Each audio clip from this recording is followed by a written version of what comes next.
Ayiq-sharafat yana avjida, faqat bu safar O'zbekistonda emas, Koreyada. Xullas, bugun hamma o'zbeklarda o'ynab puta to'kildi, lekin shu akamizni bu o'yindan ichi to'kilmagan bo'lsa bo'ldi.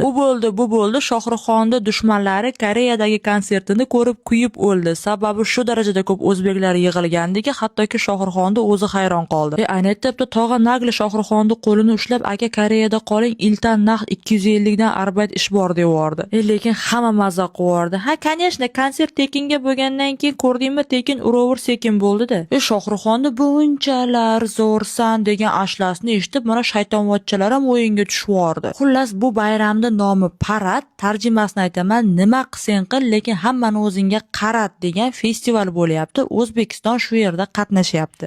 Boshqa davlatlar birinchi o'rin uchun oyoqyalang kurashyapti. Ayollari ishton kiyib, erkaklari yubka kiyib, ko'chani o'rtasida nagli o'yinga tushib bahslashyapti. Bularini bilmadim, endi nima qilishyapti? Menimcha kiyovnakarga ketishyapti. Faxrlanib ayta olaman, bizda o'zbeklar to'g'ri yo'lda ketishyapti. Qo'l bola bim va aravani gazini berishyapti.